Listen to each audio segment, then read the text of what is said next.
You're tuning into Black and White Sports on YouTube. The no-holds-barred truth on sports. The main event starts. All right, Black and White Sports supporters, I don't know if you saw this or not, but Taylor Swift was on the New Heights podcast. That's the Jason Kelce, Travis Kelce podcast, which I know at one point, not too long ago, it had become the number one sports podcast in the country. I mean, I did not know that. Okay. I'm still listening to Ryan Russillo and John Middlecoff and guys like that. MMQB with Albert Breer. Anyway, they were streaming said podcast as well. They had Taylor Swift on there. All right. And there's been a lot of talk. 1.3 million people tuned in. Well, sort of. They sort of tuned in. And after the issue that arose the other day during the stream, the NFL may have an issue on their hands. In case you did not realize this, the NFL is going to broadcast a game on YouTube only. Okay, on YouTube. It's going to be free. Anybody can watch if you've got YouTube.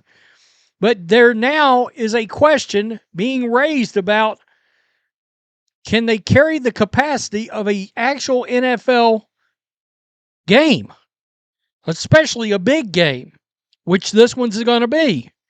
In other words, if the damn stream collapsed with 1.3 million viewers, what's it going to do when 22 million show up? That's people are wondering. Taylor Swift's appearance on New Heights podcast led to more than 1 million concurrent viewers on YouTube.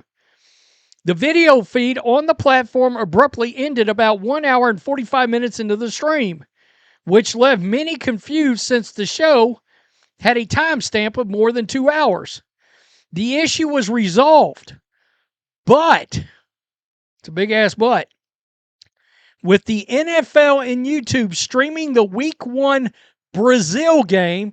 This is a real high-profile game. They had one last year from Brazil. I believe it was the Eagles and the Packers. This year, it's the Chiefs and the Chargers. So not only is it the other America's team, not named the Dallas Cowboys and the Chiefs, but also the Chargers, a rival. And it's two huge quarterbacks going at each other on September 5th. People are going to want to tune in. Justin Herbert, Jim Harbaugh against Andy Reid and Patrick Mahomes. And I guess Travis Kelce, although he's sort of a husk of himself, he did not have a great year last year. Should the NFL be concerned about YouTube's capability to stream a game to a worldwide audience that will command far more than 1 million viewers at once?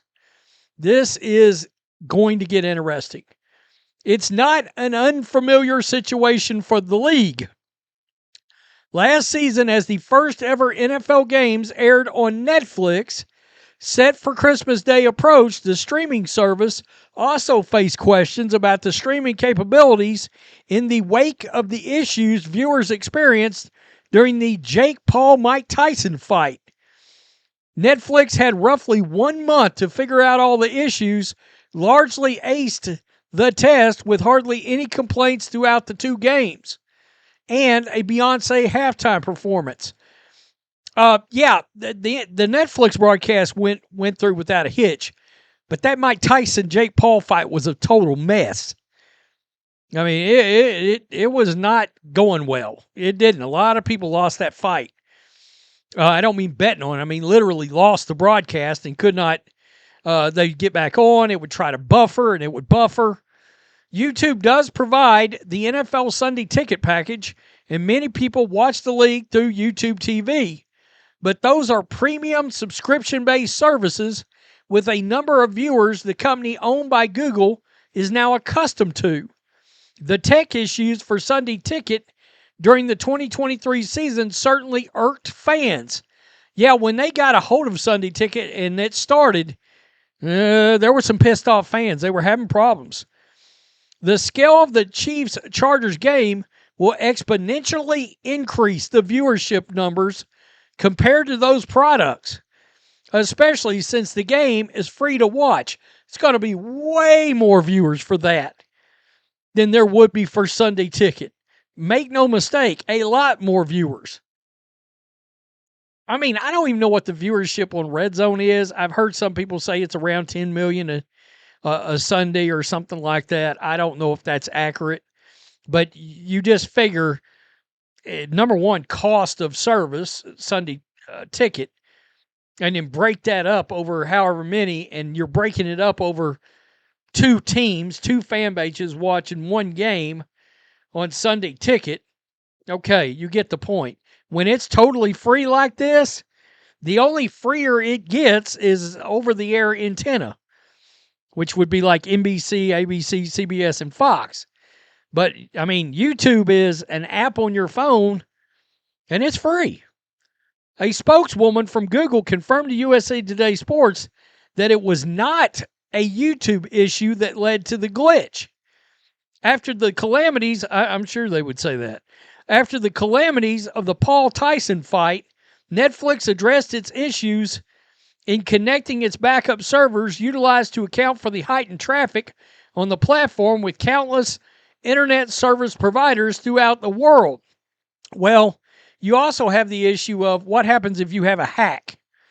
All right. Remember when Elon Musk and Trump were going to be on together on X, and it took forever to get it started? It's because all of a sudden Twitter got attacked by all these hacking bots that way overloaded the platform, way more than was ever going to tune in for, even though there was going to be a boatload of folks on there watching Trump and Elon together. It was way more than that, and it overloaded everything. It wasn't real traffic.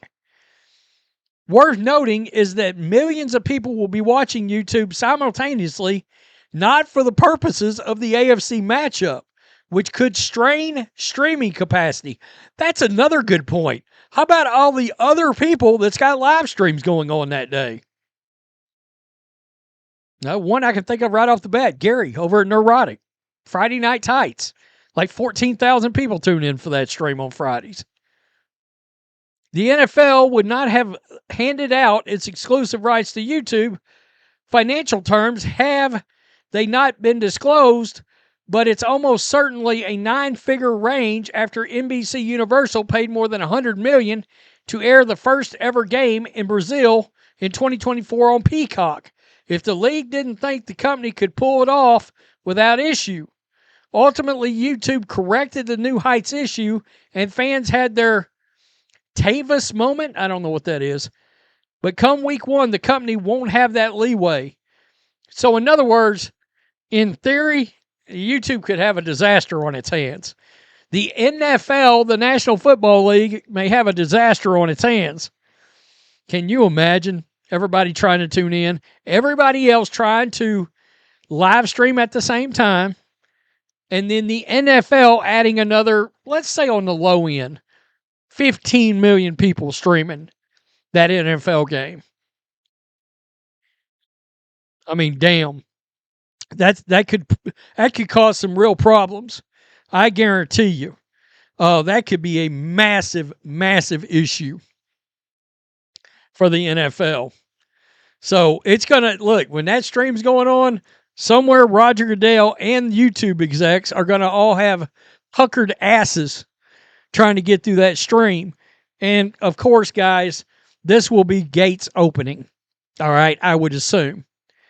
Because the NFL has gotten in the business of selling these 1 or 2 game packages to entities like Netflix or like YouTube for a bitch ton of money, like over $100 million for one freaking game. All right. I mean, Jesus. The NFL just keeps getting paid.